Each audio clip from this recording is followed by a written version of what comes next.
Olá, olá, muito boa noite. Estamos iniciando essa live aqui nesta noite. Eu quero falar nesta noite a respeito de medo. O Senhor, Ele colocou uma palavra aqui no meu coração que eu gostaria de compartilhar com você que irá assistir essa live agora ou assistir mais tarde.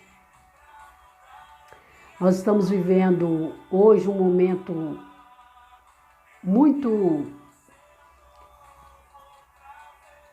peculiar, um momento onde as pessoas têm perdido a fé, a confiança, muitos têm perdido a visão de uma vida abençoada, de uma vida guardada, protegida por Deus, e dando lugar ao medo, dando lugar à insegurança. Com isso, muitas pessoas têm até mesmo se afastado da presença de Deus.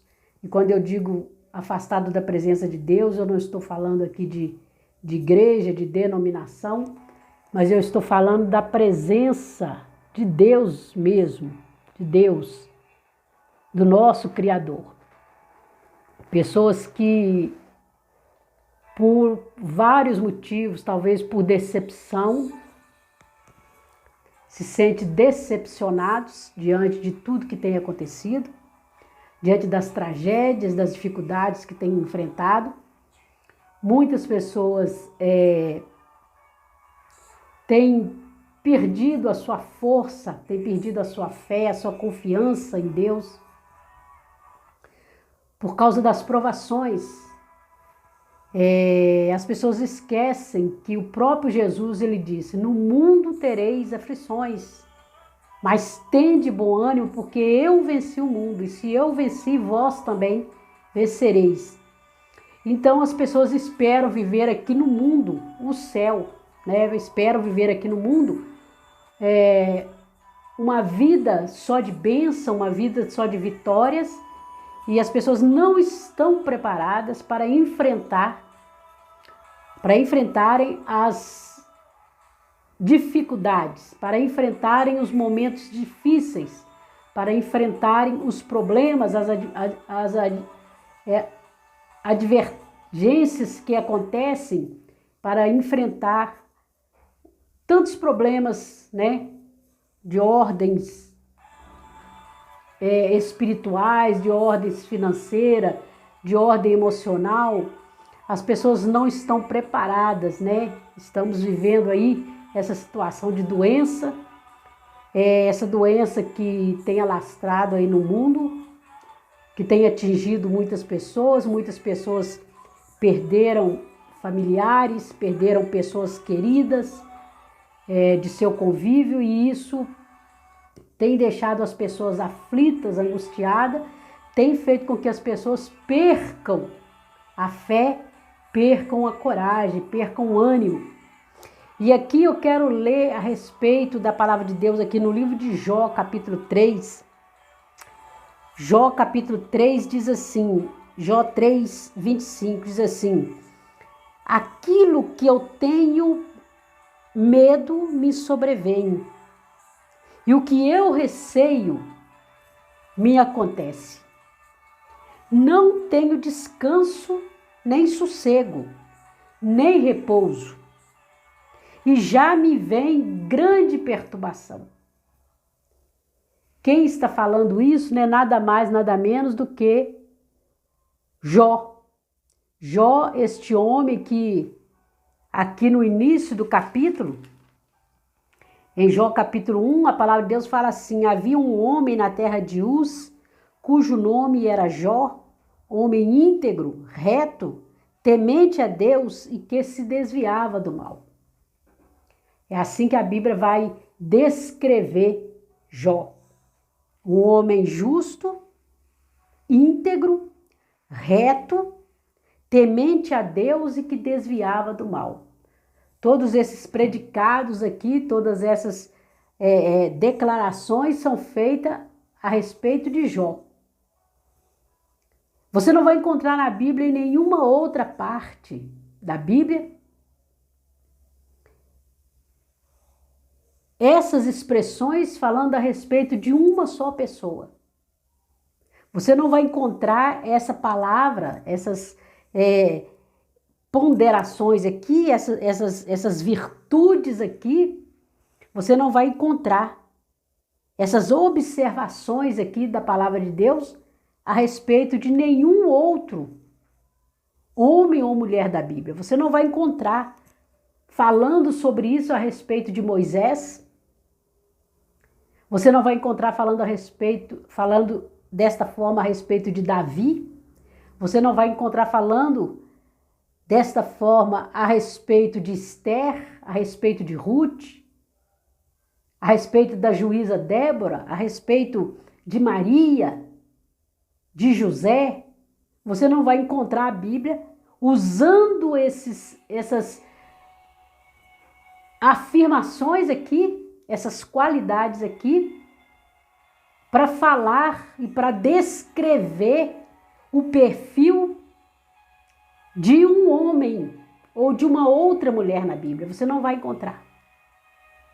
A única pessoa que nós encontramos essas afirmações, a única pessoa que nós podemos observar todas essas qualidades, todos esses predicados em seu perfil, distinguindo, mostrando, é quando a Bíblia fala a respeito de Jó, né? Diz que ele é um homem justo, íntegro, temente a Deus e que desviava do mal. Mas aqui no capítulo 3 nós vamos ver que Jó ele passa por um momento terrível da vida dele. Jó era um homem riquíssimo, o homem mais rico da sua época, diz a palavra de Deus. Jó ele tinha a vida abençoada em todos os sentidos, em todas as áreas da vida de Jó. Você vai ver o perfil de Jó e você vai ver que Jó, ele era um homem bem-sucedido financeiramente, um fazendeiro riquíssimo. A Bíblia vai dizer que ele possuía gados, animais, fazendas, muitos empregados a seu serviço. A Bíblia vai dizer que Jó tinha uma esposa. Então, Jó ele tinha sua vida financeira resolvida. Jó também tinha a sua vida sentimental resolvida. A Bíblia vai dizer que Jó tinha 10 filhos. Então, Jó tinha uma família abençoada. Ele tinha uma vida sentimental abençoada, vida financeira. Todas as áreas da vida de Jó era abençoada. A Bíblia vai dizer que Jó, ele era admirado entre as pessoas. Ele era um homem admirado. As pessoas admiravam Jó. Nós podemos imaginar aqui, qualquer festa que tinha naquela época, o nome de Jó era citado. Jó era um dos primeiros a ser convidado, porque todo mundo quer dar honra a uma pessoa bem-sucedida. Então Jó, a Bíblia mostra aqui no capítulo 1 que Jó era admirado pelas pessoas, Jó era conhecido por todas as pessoas. Jó era um homem honrado em todos os lugares. Todas as áreas da vida de Jó estava organizada, resolvida.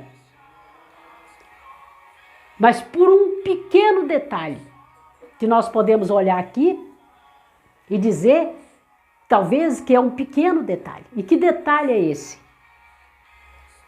Jó, apesar de todas essas qualidades, apesar de todas essas ponderações, essas palavras que a Bíblia fala a respeito dele, que traçam o perfil de Jó, apesar de tudo isso, a Bíblia vai dizer que Jó tinha medo. Jó tinha medo. Ele fala assim, aqui no capítulo 3, no versículo 25, não é eu que estou falando, é o próprio Jó que faz essa declaração. Ele diz assim: aquilo que eu temo me sobrevém, e o que eu receio me acontece.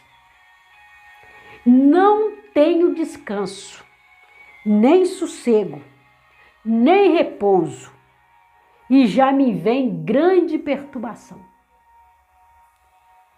Então, apesar de estar com a sua vida sentimental resolvida, apesar de estar com a sua vida financeira resolvida, apesar de estar com a sua saúde em dia, com o seu casamento abençoado, apesar de tudo isso, a Bíblia vai dizer que Jó não tinha sossego. Jó não tinha descanso, ele diz. Ou seja, Jó deitava na cama e não conseguia descansar. Jó deitava na cama e não conseguia dormir. Ele diz: eu não tenho descanso, nem sossego, nem repouso. E já me vem grande perturbação. Então, o que eu quero chamar a sua atenção é para esta palavra. Para dizer para você que a vida financeira, por que nós vemos tantas pessoas entrarem em desespero, entrarem em depressão, e você olha aquela pessoa e fala assim: mas o que está faltando na vida dessa pessoa? Essa pessoa tem uma esposa maravilhosa ou um marido maravilhoso, tem filhos, está com a vida financeira resolvida, tem uma boa casa, tem carro. Por que essa pessoa está angustiada? Por que essa pessoa está deprimida? Por que essa pessoa está depressiva? Qual que é a razão de tudo isso? E é justamente desta forma que Jó estava. Jó vai dizer: eu não tenho descanso, eu não tenho sossego, eu não tenho repouso, e eu estou vendo que já me vem uma grande tribulação, uma grande perturbação. Olha só, Jó ficava vislumbrando, visualizando algo que não existia. Jó ficava olhando para o futuro e temendo o futuro. Por que nós encontramos hoje pessoas deprimidas, depressivas? Porque a pessoa, ela está aprisionada em um desses mundos. Ou ela está aprisionada no passado, em algo que aconteceu com ela, em uma traição, em um sofrimento, em uma perda. Ou ela está aprisionada no passado, ou a pessoa está aprisionada no futuro. Ao invés de viver o hoje, ao invés de desfrutar de tudo que tem hoje, daquilo que tem, a pessoa está pensando no que vai acontecer amanhã. Então essa pessoa, ela está aprisionada entre dois mundos, entre o passado e o futuro, e não vive o presente. Veja que apesar de tudo isso que a Bíblia fala a respeito de Jó, ele vai declarar o quê? Eu não tenho descanso, eu não tenho sossego, eu não tenho repouso. Você já pensou o que é uma pessoa ela deitar na cama e ela não conseguir dormir a noite inteira? Ela ficar virando na cama para lá e para cá e não conseguir dormir? Por que isso acontece? Porque a pessoa está presa no passado ou presa no que vai acontecer, temendo o que vai acontecer. A pessoa ela está aprisionada em uma situação. Ela está vivendo aprisionada em um estado, quando ela deveria viver o quê? Viver o hoje. Por quê? Porque a palavra de Deus fala que o amanhã não nos pertence. O próprio Deus fala assim: o amanhã não te pertence. Nós não sabemos, eu não sei, você não sabe, nenhum de nós sabemos o que vai nos acontecer no futuro. Nós não temos condição de saber o que vai nos acontecer. Nós não temos condições de prever o que vai nos acontecer. Portanto, o que nós temos que fazer? Viver hoje. Viver hoje. A pessoa, ela deita na cama e ela fica pensando no dinheiro que ela às vezes não conseguiu ganhar, ela fica pensando naquele casamento que não deu certo, ela fica pensando num problema lá de um filho que está nas drogas ou tudo mais, enfim, ela fica vivendo algo que ela não vai conseguir resolver. Algo que não está no poder dela, nas mãos dela para resolver. Então essa pessoa, ela está aprisionada nesses mundos. Ou no passado ou no futuro. O Senhor, ele diz assim na palavra dele, ele diz assim: buscai o meu reino. Busque o meu reino. Busque a minha presença.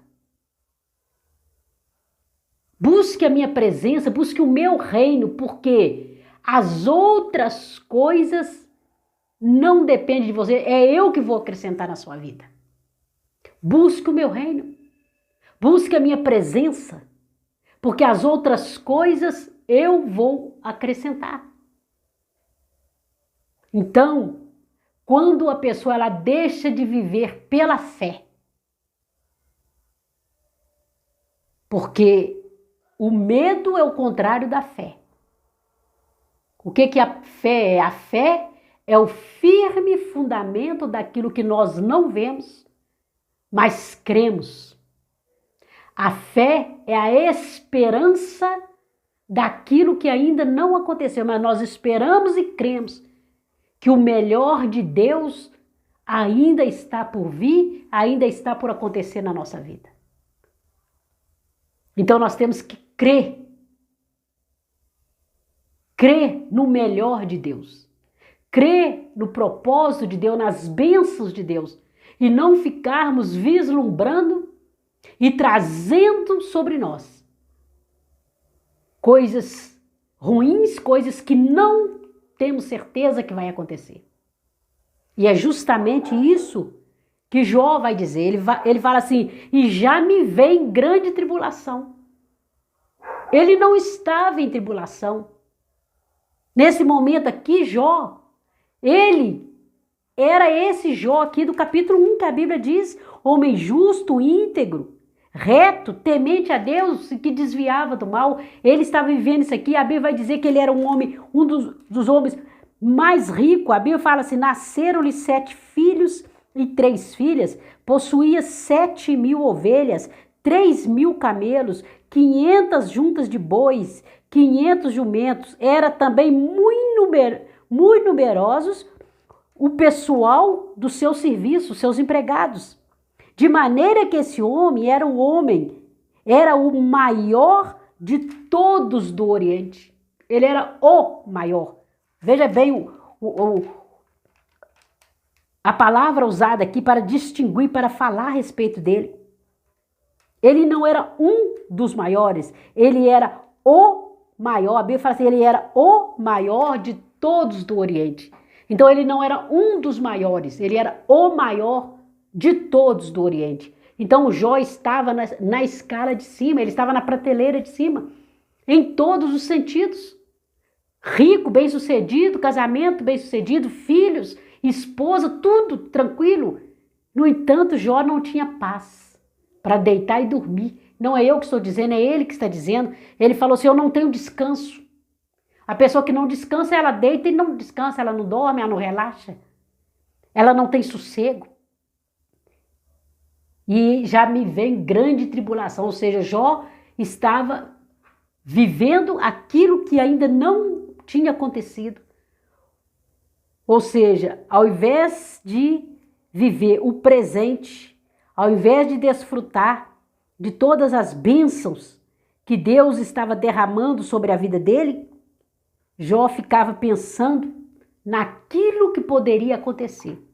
E é tão real isso, que a Bíblia vai dizer que Jó, os filhos de Jó, ele tinha 10 filhos.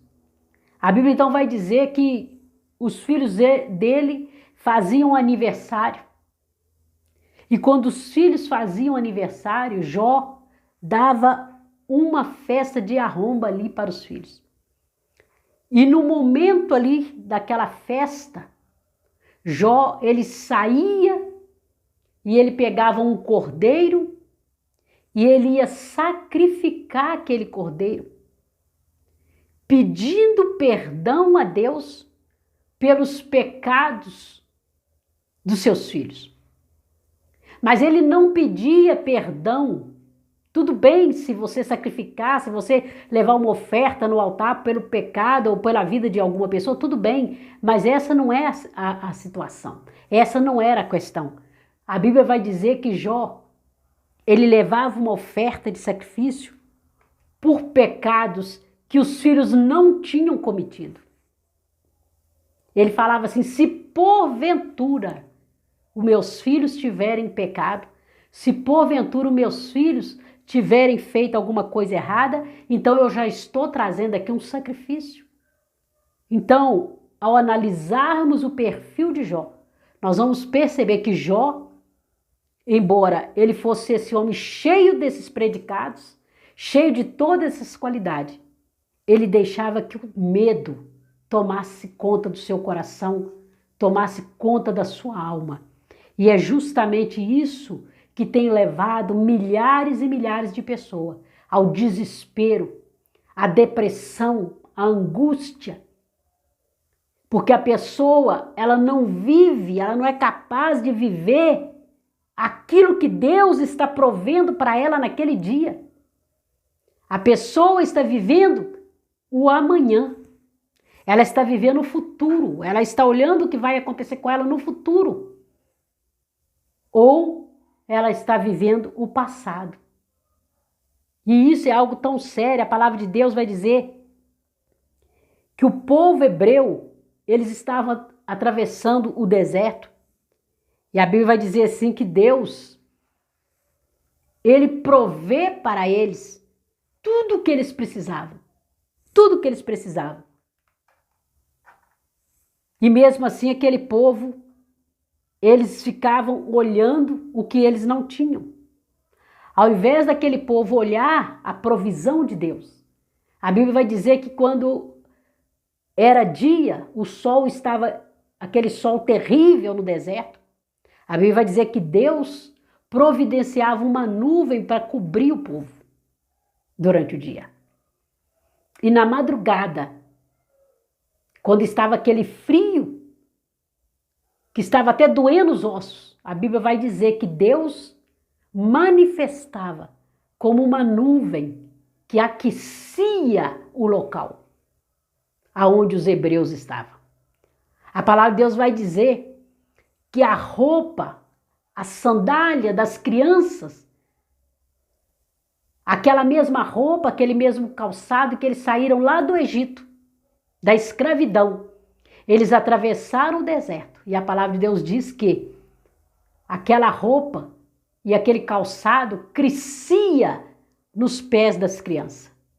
À medida que a criança ia crescendo, a roupa e o calçado também crescia junto. Tudo isso, uma manifestação de Jeová Jiré, o Deus provedor. O Deus que tem o poder de prover para nós aquilo que nós precisamos.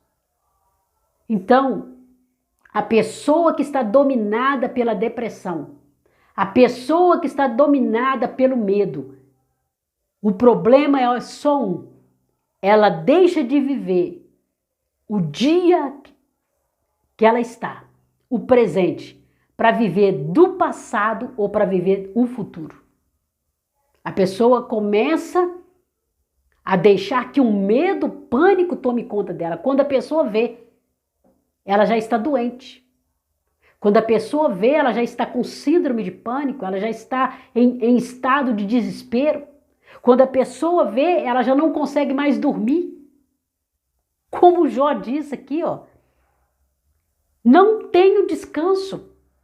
nem sossego, nem repouso, e já veio uma grande tribulação. Então a pessoa que está em depressão, a depressão é o que acontece? É uma doença. É uma doença que toma conta da pessoa. E por que a depressão toma conta da pessoa? Exatamente por isso. Porque a pessoa permite que o medo tome conta da sua mente. A pessoa deixa de viver pela fé e ela passa a viver aquilo que ela acha que vai acontecer. Aquilo que ela acha que está acontecendo muitas vezes. A pessoa ela tem medo do futuro, ela tem medo, ela começa a pensar no desemprego, na necessidade, ela começa a olhar todas essas coisas, simplesmente porque não está em obediência àquilo que a palavra de Deus diz. O Senhor, Ele fala, Ele nos orienta, Ele fala assim, olhai para os lírios do campo, olhai para os pássaros, olha para a natureza, para os pássaros, para os lírios. E o Senhor, Ele fala assim, eles não plantam, eles não ceifam, e no entanto, nem Salomão, em toda a sua glória, se vestiu como eles. E aí o Senhor fala assim, por acaso, se eu cuido da natureza, se eu cuido dos pássaros, se eu cuido de tudo isso, eu não vou cuidar de você? Eu não vou prover para você o sustento? Eu não vou prover para você aquilo que está faltando na sua vida? E aí, quando a pessoa vê, ela já está totalmente dominada. Ela já está totalmente dominada pelo medo, o medo já tomou conta dela. A angústia. E ali, porque a depressão nada mais é, nada menos que um conjunto de enfermidades. É o pânico, é o medo que vai tomando conta e aquilo vai se tornando algo cada vez pior e a pessoa entra numa depressão, ela entra em um buraco que ela já não consegue mais sair. Ela já não consegue mais sair só com ajudas, muitas vezes ajuda de psicólogos ou ajuda de pessoas que estão em volta ali, cuidando, falando, conversando, oração, pessoas ali orando, clamando pela pessoa, aconselhando, falando, tentando mostrar para a pessoa que as coisas não são da forma que ela está pensando. Que existe um Deus que cuida de nós, que existe um Deus todo-poderoso que não nos abandonou, que existe um Deus que a palavra de Deus fala, conforme diz aqui o salmista, que o Senhor está com seus olhos atentos, 24 horas, olhando por nós. Podemos passar perdas? Sim, podemos. Podemos perder, podemos passar por momentos difíceis, tribulação? Sim, podemos. Mas o Senhor, Ele está garantindo, e o Senhor, Ele não mente, Ele fala assim, eu não sou filho do homem para que minta, eu não sou homem para que minta, nem filho do homem para que me arrependa. O Senhor está dizendo, eu não minto. E o Senhor, na sua palavra, Ele diz que nós passaríamos por momentos difíceis, passaríamos por tribulações.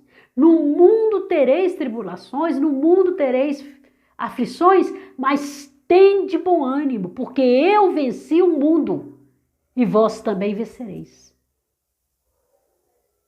Nós não podemos ficar aprisionados a nada. Nós não podemos ser dependentes de nada, nós só temos que ser dependentes de Deus. Você não pode ser dependente do emprego, do dinheiro, nada disso.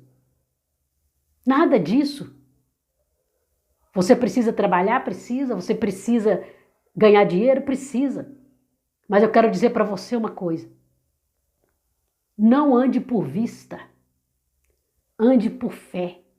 Ande por visão. Ande por visão.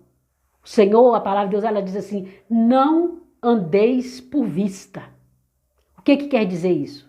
Andar por vista é você andar de acordo com aquilo que está ao seu redor. Andar por vista é você andar de acordo com o que está acontecendo ao seu redor. Os problemas, as dificuldades.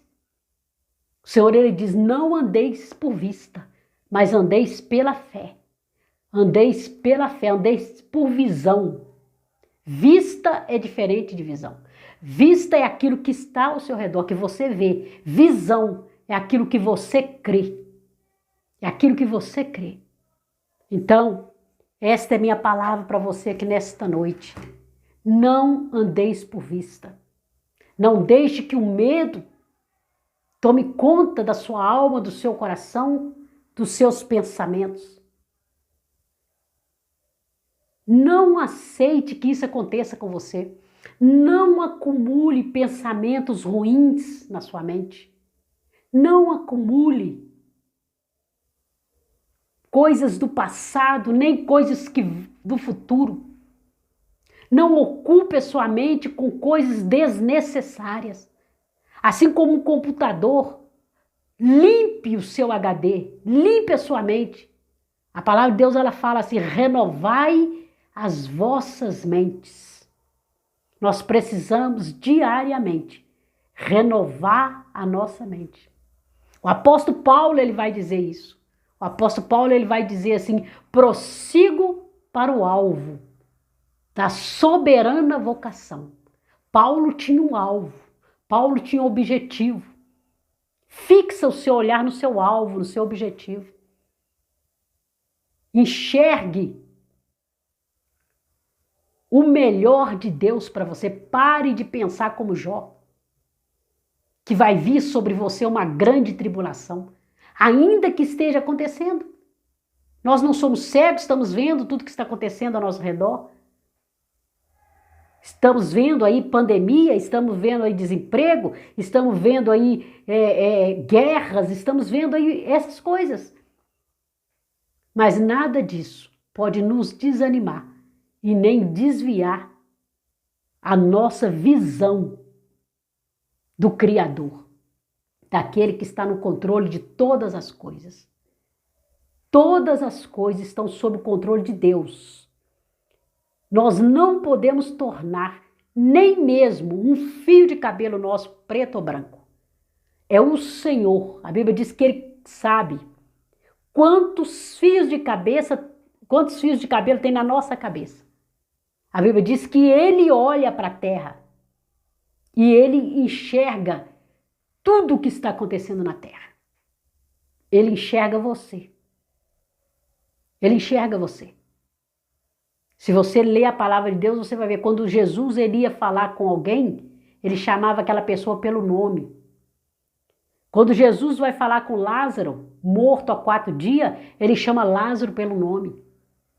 Quando Jesus chega ali no sepulcro dele, a palavra de Deus fala que ele tinha morrido e ressuscitado, Maria estava ali, Jesus ele chega e chama ela pelo nome.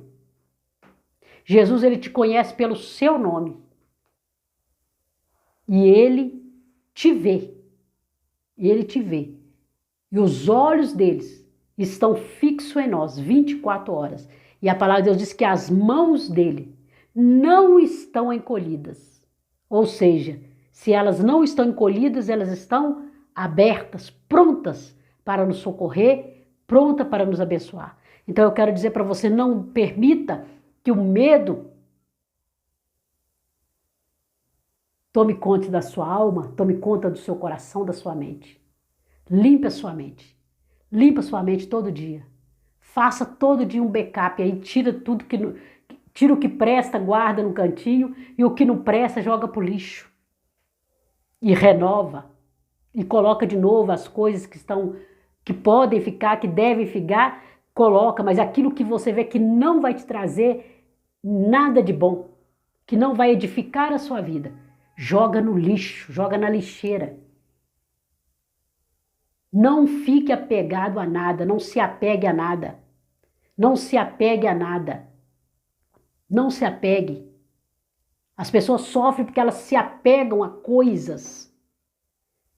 Você precisa possuir e não ser possuído. Tudo que tem aqui nesse mundo, Deus ele nos deu e disse: domine sobre todas essas coisas. Tudo isso foi criado para nós, para que nós dominássemos e para que nós possuíssemos. Mas nós não podemos ser possuídos por nada. Não seja possuído pelo carro, não seja possuído pela televisão, não seja possuído pelo dinheiro, não seja possuído por nada. Nada. Porque nada é eterno. O único que é eterno é o Senhor na nossa vida. Então, aprenda a viver o amanhã, viver o hoje, quer dizer, e deixar de viver o amanhã. Aprenda a viver o hoje, não viva o passado e também não viva o futuro. Porque nenhum deles está sob o seu poder. O amanhã, ele não existe. Muitas vezes nós falamos até amanhã, mas na verdade não existe amanhã. Nenhum de nós podemos fazer nada amanhã. Nós só podemos fazer hoje. Nós não podemos fazer nada no passado. Não podemos voltar lá atrás para consertar erros. Não podemos voltar lá atrás para fazer nada. E não podemos ir no futuro para fazer nada também. Nós só temos para nós o hoje. Então viva o hoje. Coma hoje. Beba hoje. Trabalhe hoje. Faça hoje. Amanhã é outro dia. Se o Senhor te der a graça de viver amanhã, Ele diz assim: basta cada dia o seu mal. Basta cada dia o seu mal. Se você viveu alguma coisa ruim hoje, basta por hoje. Amanhã é outro dia. Amanhã não te pertence. Então deixa Deus preparar o seu amanhã. Deixa Deus trabalhar no seu amanhã e viva hoje. O melhor de Deus é o que você está vivendo hoje. Amém? Esta é minha palavra para você. Eu espero que esta palavra sirva de ajuda para você, para despertar você a viver uma vida épica, a viver uma vida extraordinária, a experimentar, como diz a palavra de Deus, qual seja a boa, a agradável vontade de Deus para a sua vida. Deus ele tem uma boa, uma perfeita e agradável vontade para você.